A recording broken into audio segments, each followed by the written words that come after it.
Hey guys, Claudia Boleyn here. So sorry there's been a delay on this video. I did say on Twitter I was making it, and what actually happened is I made an audio version of it, and then I realised I feel like I didn't articulate myself well enough, and for some reason, I do that better when I'm on the screen. Don't ask me why, I just do. And I can't find my notes.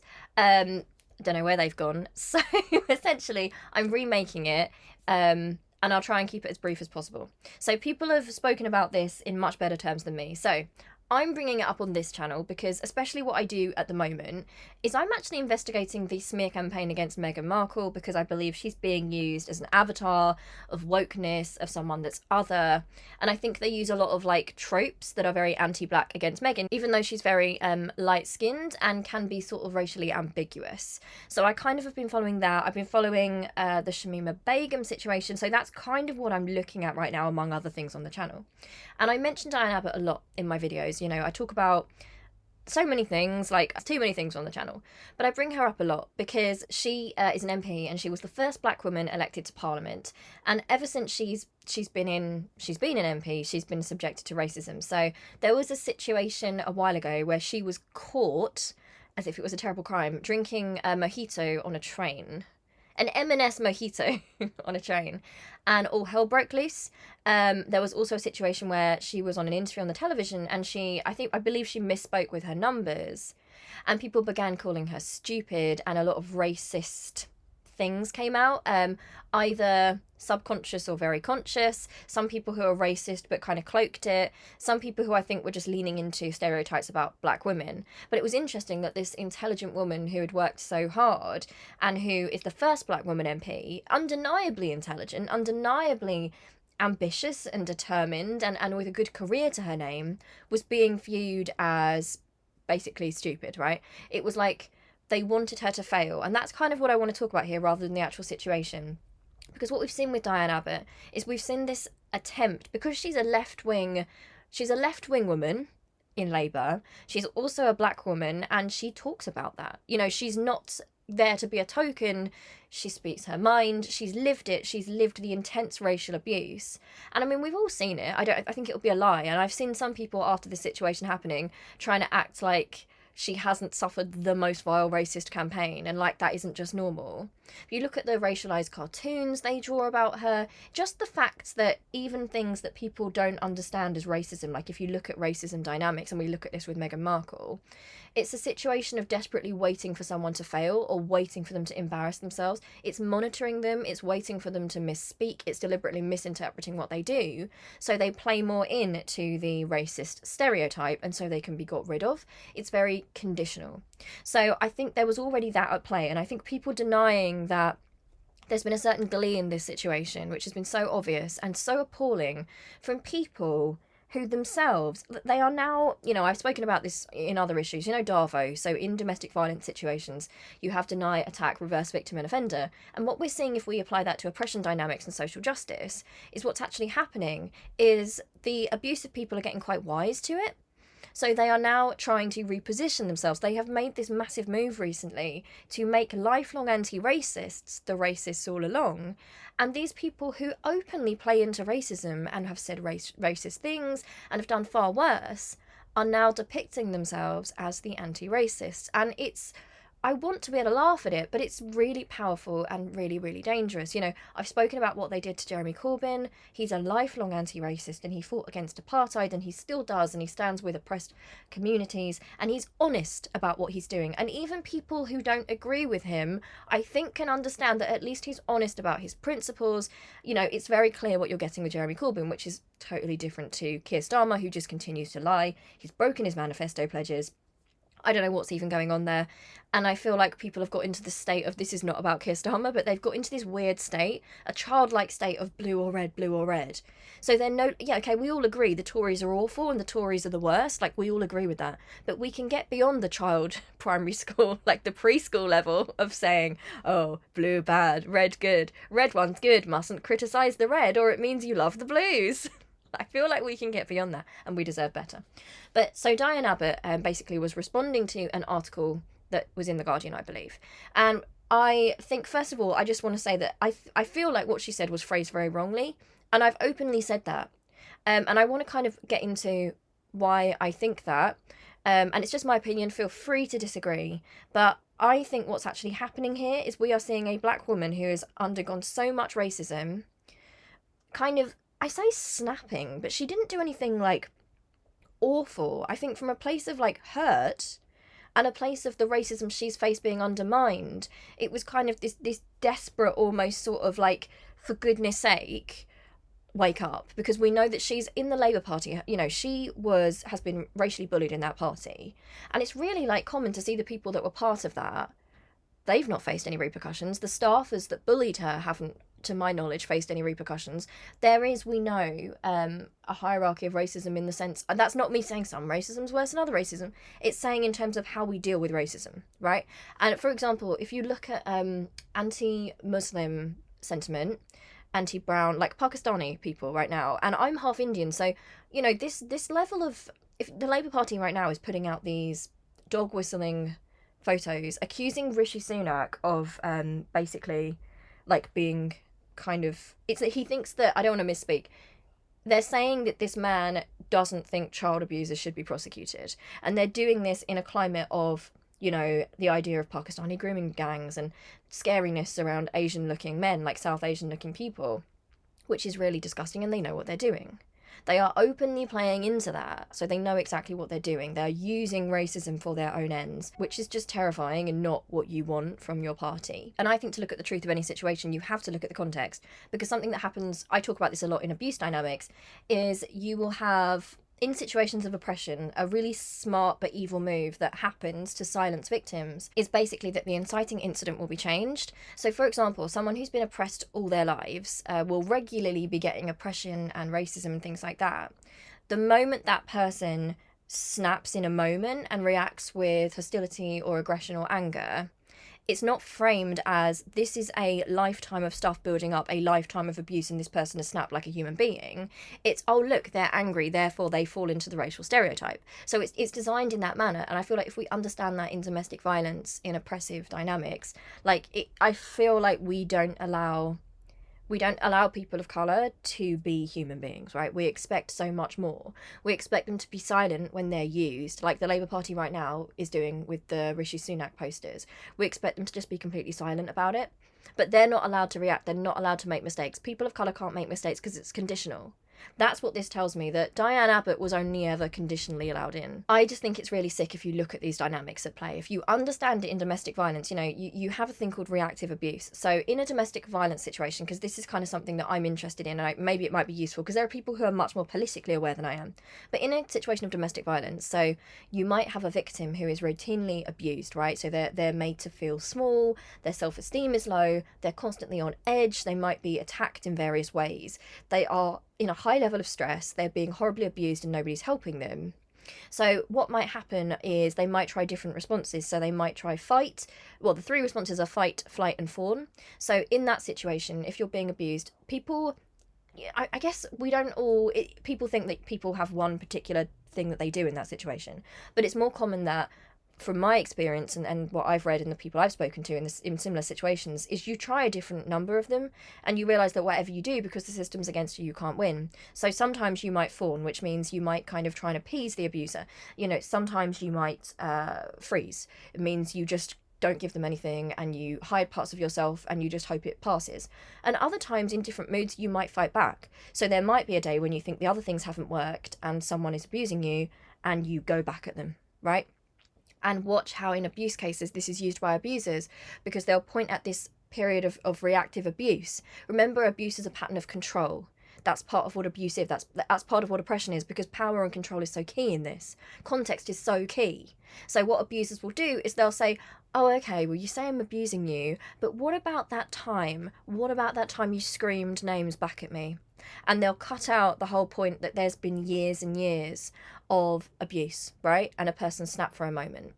And that's kind of where I come at these things. And that's what I'm seeing happen to Diane Abbott. So let's first of all look at what she's responding to, because people are just looking at her letter and not looking at what she's responding to. And I don't think she's 100% right in this, by the way. I'm not sitting here like she was right about everything. What I'm saying is people need to wake up and look at what's happening here. They were going to do anything to get rid of Diane Abbott, and she has been horrifically monitored monstered, treated like she's not a human being, and people who are now pretending to be anti-racist, they're not, by the way, they're not anti-racist, are rejoicing about the fact that this woman is basically fallen, right? And they can finally get rid of her. And it actually, they're so open about it and so confident in the environment that there is right now in the Labour Party and in British politics that they're openly gleeful. And these so-called anti-racists seem to be more gleeful about the idea that they can get rid of a black woman than they are about, you know, trying to fight racism. And isn't that always the way? Isn't that always the way? Okay, so let's look at what she was responding to. So there was an article in The Guardian by Tomiwa Owolade. If I pronounced that wrong, please forgive me. And it spoke about how in a poll that was taken, white Irish people are more likely to say they've experienced prejudice in Britain than black African people. So it's not reporting, you know, actual levels of racism, but it's saying that it's more reported by white Irish people. And it's also defined in this article poll. The poll was kind of run based on assault, physical assault. So it was, you know, racism in that regard was a physical assault. I'll read it to you. Black Caribbean people, for instance, are more likely than black African people to say they've experienced racism, nearly 50% for black Caribbean people and more than 30% for black African people, which also means that more than half of black Caribbean people and 2/3 of black African people say they experience no racist assault. All of this from a survey many have used to conclude that Britain is far from being a racially just society. Remarkably, the survey found that 40% of white Irish people reported experiencing some form of racist assault in their lives. This means that white Irish people are more likely to say they've experienced prejudice in Britain than black African people and all Asian ethnic groups, Indian, Pakistani, Bangladeshi, Chinese and other Asian groups. So in the context of what we're in right now, which is a denial of anti-black racism, it is a failure of the Labour Party. It is turning anti-racists into racists. It is smearing anti-racists. It is not protecting ethnic minorities within Labour, like people of colour, women of colour in that party, black women, Asian women. I mean, Afsana Begum had the actual structures of the party weaponised against her via domestic abuse, and she wasn't protected. And now Starmer's talking about protecting women and girls. We've got Diane Abbott, who was found to have been racially abused, right? People were rejoicing in the fact that she was made to cry in a toilet. You know, we've openly got other MPs talking badly about her in public and playing into that, and no action was taken. We've got people like Zara Sultana receiving like hideous like racism and Islamophobia, and Zara Sultana said she's had no support from Keir Starmer, so it's all a lie anyway. So Diane Abbott is responding to a survey in which white Irish people are saying that they have experienced more racism via the lens of actual physical assault. And, you know, we know if we look at racism that if we understand the dynamics of racism is about power, it's about systems, it's not about necessarily assault, right? It's a very complicated process. There are microaggressions, there's the media we watch, there's so many, I don't even need to explain this, we all know it, you know, there's so many different ways racism manifests. And I can imagine being a black woman in that situation, you're going to be thinking, wait a minute, being a white Irish person, you are going to experience prejudice and discrimination. Of course you are. Like, we know that. Like, there's a history of Irish people being discriminated against, and it's just appalling. We know that. But when it comes to racism, I feel like it's a semantics issue, because what is happening is the erasure of racism and basically colorism, right? Which is the fact that we all know about. We all know it, and people are just acting like they don't know it and they don't understand her point, even though she misspoke. And she's admitted that, by the way, she's apologised. We're acting like we don't realise that if you look white, you're not going to get the same racism. Not to say that you're not going to get any sort of racism, but it's not going to be the same as somebody who is visibly a person of colour. For example, I am half Indian and half English. Any racism I've received has been because people know, because I've disclosed about being half Indian and I've spoken about that, or it's been after they've seen me with my family. On sight, I am not going to get the same racism as a black woman like Diane Abbott, because Diane Abbott on sight is obviously a black woman. That's not to say, like, you know, when we talk about Meghan Markle, for example, she has undeniably faced racism. She has undeniably faced racism, and it all ties in, of course, because in white supremacy, you know, it's her, no matter how passing, I hate that, but how passing she is, right? No matter what she does, and we see this with a lot of people of colour who are paler skinned, they're still too black. They're still too black, right? And they'll find ways to alienate them. Their closeness to something that isn't white, their non-whiteness, makes them different. But if you are a dark-skinned person of colour, obviously your experience of racism is going to be different, and we know that. That's just racism 101, right? That's just obvious. So I don't know if you guys know I speak about her sometimes. I've got a video coming about Jane Elliott, who is an anti-racist campaigner and educator. So she was I think she was an elementary school teacher in America around the time that Martin Luther King Jr. was killed. And he was like the person of the week in the class, like an inspirational person. I believe it was an all-white class she was teaching. And during that week when they were celebrating him, he was killed, and she didn't know what to do with the kids. Like, how does she explain that? What did she do? So she created what she describes as an inoculation against racism, and she created an experiment called the brown eyes, blue eyes, or the blue eyes, brown eyes, I get that mixed up, experiment, which kind of gives a small, like, example in a social experiment of the power dynamics and the context of racism and discrimination. So she started doing this with kids, and then she began to do it with adults. And I find the adult ones much more interesting, because what you're seeing is a misunderstanding, especially in the one they did in Britain here, which is people misunderstanding that, for example, there is no denying that if you are white and you are a lesbian, you are going to face homophobia or lesbophobia, right? You're going to face that. There's no denying that. However, it takes a different form. It's not racism, because you're not being, basically, not that it's right that anyone should have to pass, the system is evil, but you can do things to change that, right? And Jane Elliott goes through that in her exercises, and it's really interesting to see people, look at that. You can't change the colour of your skin. You can't hide it. Not that anyone should have to hide it, and it's not a privilege to have to hide that, by the way. It's not. It's evil. But, you'd have people in that saying things like, people of colour would be explaining that when they show their face at the school gates, they feel bad because their children who have been so far passing or not clocked are then seen as a different race and non-white, and they feel guilty. And you actually had people sitting there saying, well, my husband goes to work and he has to wear a suit and he doesn't like to. And it's like there was no understanding of how racism is different, right? And how I'm not going to sit here and pretend. I'm not going to say I haven't faced racism. People who are, mixed race or paler skinned, it's still racism. I face racism. But I'm not going to sit here and be so insulting as to pretend that the racism I experience is the same or as constant as the racism Diane Abbott has experienced and will have experienced all her life.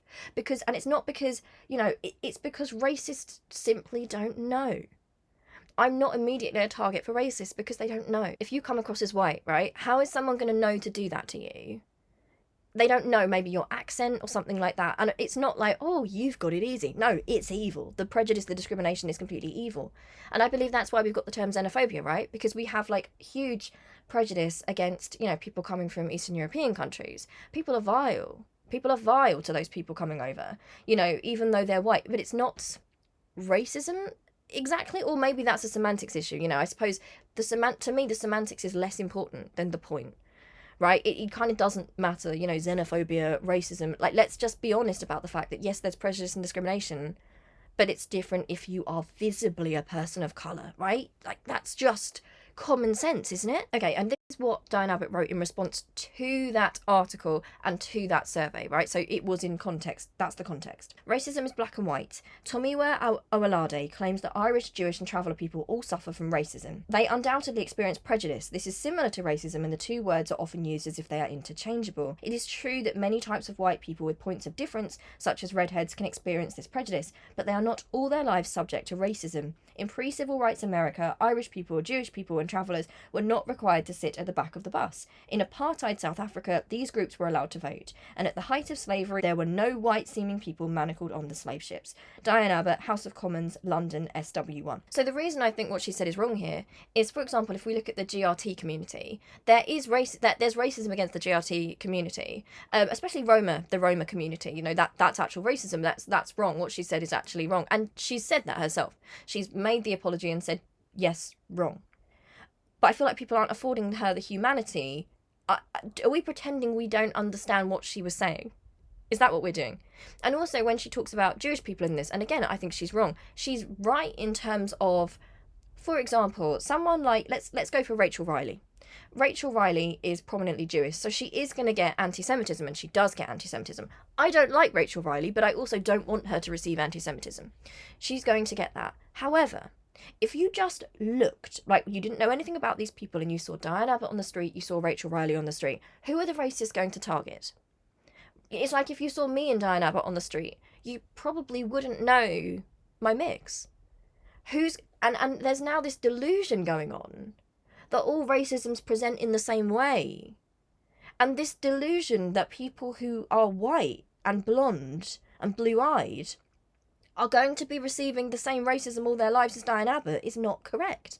But of course it is more complicated with Jewish people because, you know, Jewish people, if you look into, you know, what happened in the Holocaust, but even before that, there was heavy anti-Semitism. It's gone back generations and generations. You know, for example, in Jack the Ripper time, that's something that I've been reading about recently, about the victims of Jack the Ripper and the social inequality and all those kind of things. But there was really heavy anti-Semitism there. You know, there's been this anti-Semitism all through Europe for a really long time. And Jewish people have constantly been seen as other and had to flee or been killed, you know, and chased away for being different. And the reason why I think these things are connected, anti-Semitism and anti-black racism, is that if you look at, like, for example, race science, the argument, isn't it, you know, is it racism to be anti-Semitic? Personally, I feel like the semantics of that aren't important as long as you're against the anti-Semitism. But if we look at the reality, you know, Jewish people were seen as, if you look at the Nazi race science, they were seen as non-white and they were seen as like black people, right? If you actually look at how they did that, they classified them as, the racism was different because it was like sometimes they used it differently, shall we say, because a lot of Jewish people were passing. I mean, they had to give them badges to identify Jewish people, right? They made them other. They made them a racial other. And I mean, the construct of race and that kind of thing is dodgy anyway. But because it wasn't immediately visible, they were made non-white. And it was at a racial level because they were made that way. It wasn't that people who were practicing a religion were killed, was it? It was literally your DNA. They made it racism because they made it racialized. The Nazis made it so that no matter who you were or what you did, if your parents were Jewish, right, you were going to die. And I think it is wrong to compare that to... It is wrong to say, you know, that's comparable to redheads. But I understand what she's saying in terms of, if you are not visibly a person of colour, it is different. It is different. And again, with anti-Semitism, something that's made this even more complicated in the Labour Party is that we've had false anti-Semitism smears used to get rid of people of colour and left-wing Jewish people. So we're already in that situation. And I've always said that, like, if you factionally use racism, it is just the worst thing to do because it makes it so difficult for everybody. Because once things like that start getting weaponised and used factionally by anybody, you've got a situation where when racism comes up, people have got to ask the question, so is it real? Is this factional?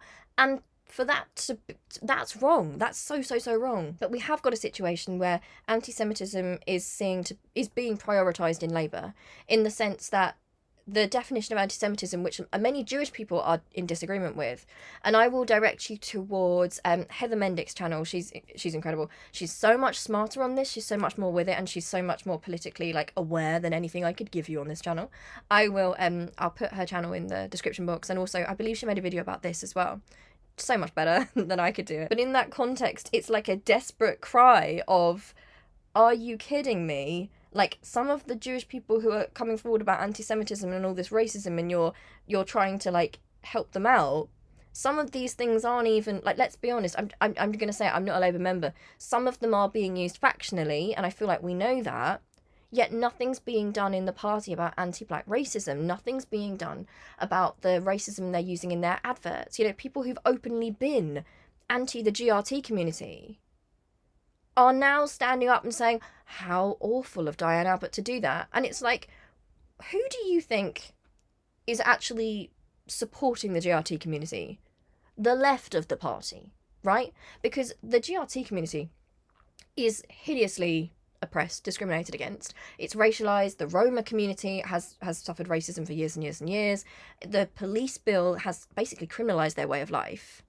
And you know, honestly, at the end of the day, it's like the semantics of that are probably less important than actually fighting against it and protecting those people and standing with those people.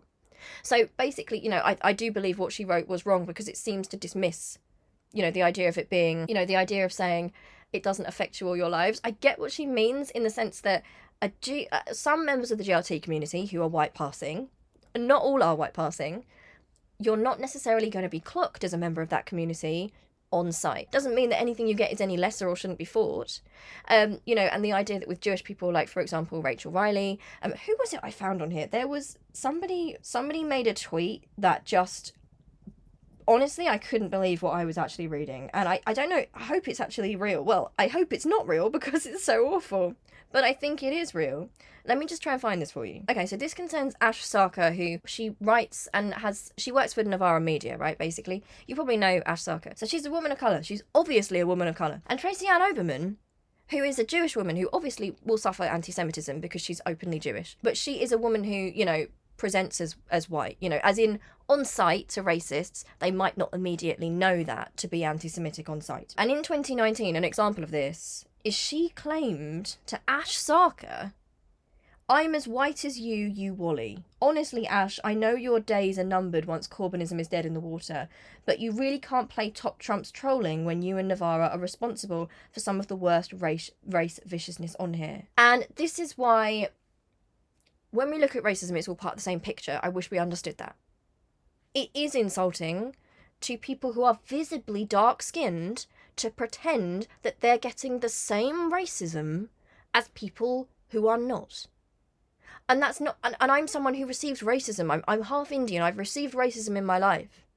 But it's not on site. It would be insulting if I went to my family who are dark-skinned and Indian, right? Who are noticeably Indian. Some of whom have Indian accents, right? Who speak Punjabi.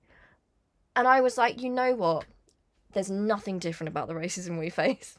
Nothing at all. Like, we know that's so wrong. It's just not the truth. And again, I feel like I went off, I just remembered, you know, when we look at how anti-Semitism presents and how that's been made, Jewish people were made, like, by the Nazis, this idea of them being not white, right?